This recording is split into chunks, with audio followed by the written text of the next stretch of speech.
మన తెలంగాణలో మొట్టమొదటి ఫ్యాక్టరీ అవుట్లెట్ మన ముకుంద జ్యువెలర్స్ లో లైట్ వెయిట్ ఆభరణాలు కలెక్షన్స్ ఎన్నెన్నో అన్ని జ్యువెలరీస్ పై VA కేవలం 2 to 12% మాత్రమే. విచ్చేయండి ముకుంద జ్యువెలర్స్.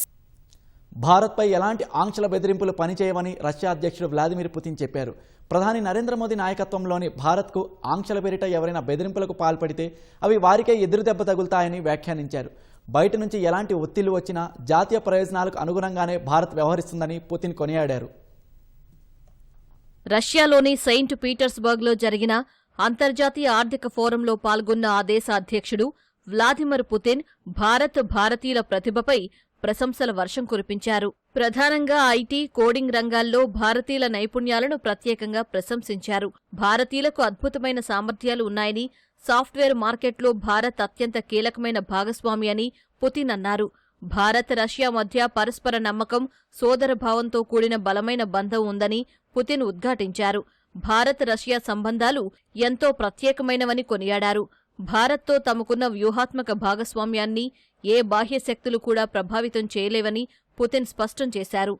ప్రధాని మోదీ నాయకత్వంలో ఆంక్షలతో భారత్పై ఒత్తిడి చేయాలనుకోవడం అసాధ్యమని చెప్పారు.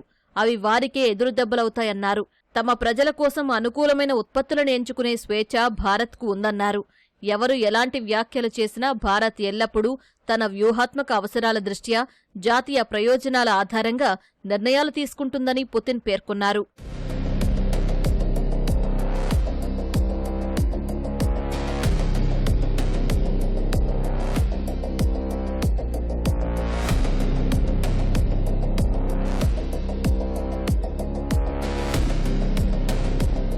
ఇరు దేశాల రక్షణ సంబంధాలపై మాట్లాడిన పుతిన్ రక్షణ కొనుగోళ్ల విషయంలో భారత్ నిర్ణయాలు కేవలం ఆ దేశ సైనిక అవసరాలు, నాణ్యత ఆధారంగానే ఉంటాయన్నారు.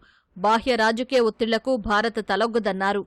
రష్యాతో భారత్కు ఉన్న రక్షణ సహకారం మారుతున్న రాజకీయ పరిస్థితులపై ఆధారపడి ఉండబోదని స్పష్టం చేశారు. ఢిల్లీతో కుదుర్చుకున్న ఒప్పందాలకు రష్యా ఎల్లప్పుడూ కట్టుబడి ఉంటుందన్నారు. ప్రధానంగా భారత్ వంటి భాగస్వామ్య దేశాలకు ఇచ్చిన మాటలను నిలబెట్టుకుంటామని పుతిన్ చెప్పారు.